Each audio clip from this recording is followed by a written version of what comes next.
Erin was in trouble.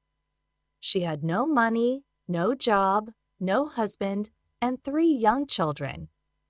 Life is difficult when you are a single mother, but Erin loved her young family, and she wanted to make their lives happy and comfortable.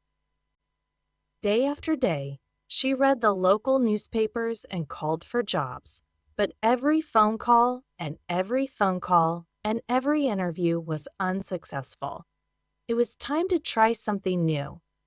Erin visited her lawyer, Ed Mastry. "I'm smart, I'm hardworking, and I'll do anything," she told him. "Please give me a job." It was a strange way to find a job, but Erin did what she had to do. She wanted to be a good person and a good mother. Erin was not like the other office workers. She did not always speak politely. She did not wear dark suits, and she gave her opinions fearlessly.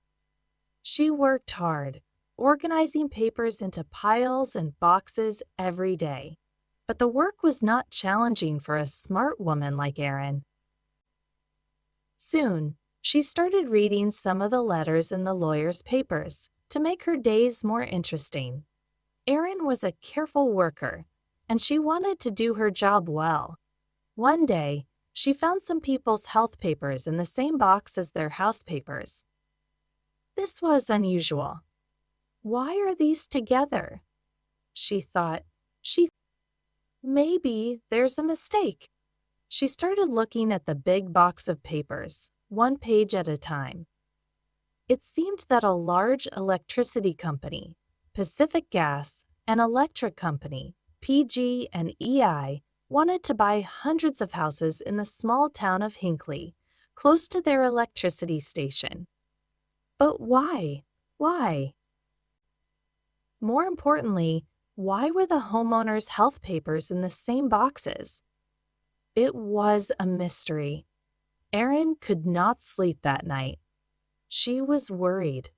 Did PG&E want to hide something? Were the people of Hinckley safe? Erin was already a busy woman with her own problems. She had little time to worry about other people. But deep inside, Erin felt that something was wrong. Could she solve the mystery? She needed more information. The next day, she spoke to her boss, Ed. With his help, Erin started looking more closely at the papers. Erin discovered more and more strange papers in the Hinckley box. She realized that there was a serious problem. She loved her family, and she wanted to spend more time with them. She wanted to see her children grow up. But people in Hinckley were very sick, and only Erin knew about it. She wanted to help. So she bravely decided to solve the Hinckley mystery alone. Erin visited people in Hinckley and spoke to them about PG and EU, their houses and their health. She wanted to find the true story. Erin was not a lawyer. She was friendly and interesting, and the people of Hinckley liked talking to her. They told her that PG&E was a good company. It made their water safe. It paid for their hospital tests, and it offered good jobs. But Erin was not so sure. Erin always got what she wanted. Now she needed help and information. She was working alone, but this did not stop her. She called and visited scientists, doctors, and lawyers.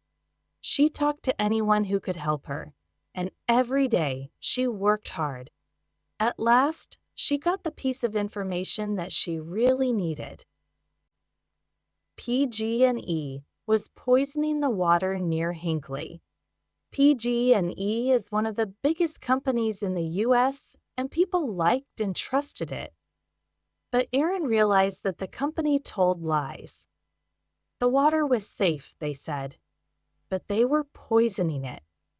Erin was not important, famous, or rich. She was not even a lawyer. but she decided to fight against PG&E for the people of Hinckley. She knew that she had to help in every possible way.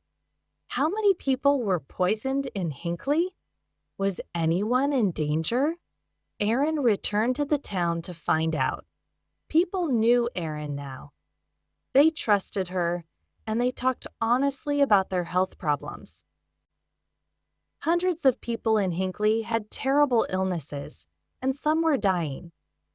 As Erin listened to the great problems and worries in these people's lives, she became very angry. PG&E knew that it was killing people.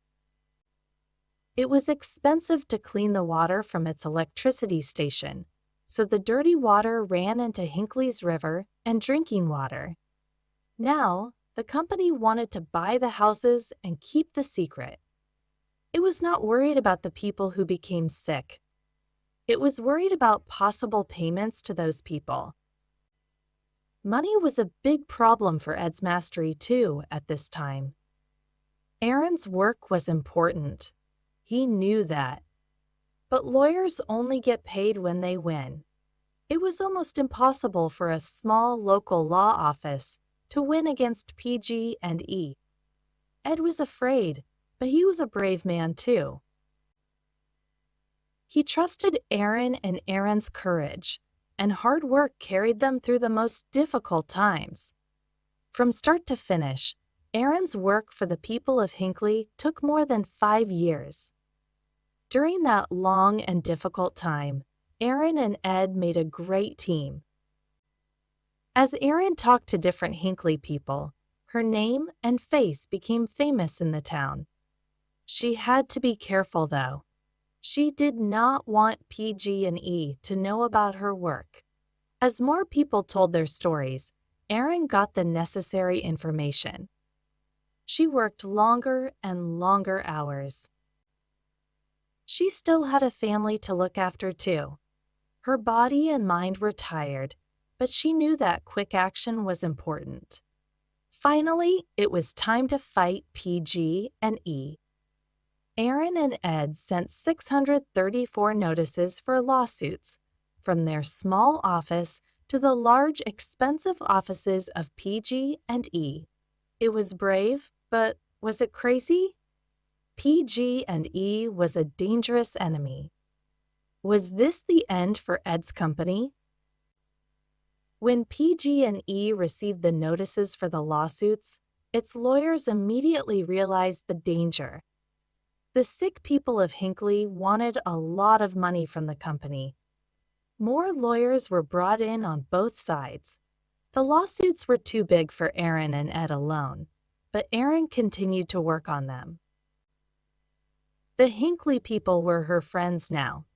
She truly loved them, and she knew more about their lives and problems than anyone. So Erin, Ed, and the lawyers from other companies worked together to do their best for the people of Hinckley. After months of hard work, important lawyers and expensive clothes filled a small courtroom. PG&E bosses sat quietly in their chairs, trying not to look worried. Erin was nervous and excited. She thought about her friends in Hinckley, and she remembered the long years behind her. As the judge spoke his final words, she listened silently. PG&E had to pay $333 million to the people of Hinckley. It was the largest amount of money for this type of lawsuit in the history of the United States. This also gave hope to other ordinary people in small law offices. And when PG&E stopped poisoning the water in Hinckley, hundreds of people's lives were saved. After their fight against PG&EI, Erin and Ed had enough money to stop working forever. But today, Erin is still working for Ed's office. She is not a lawyer. She always liked to do things her own way, and she has not changed. But her health, her family, and the people of Hinckley are more important. Today she works for other ordinary people who are fighting against big companies. Her courage and hard work continue to help people and save lives. Thank you for watching. Please like, share, and subscribe for more videos. Press the bell icon and select all to get notifications.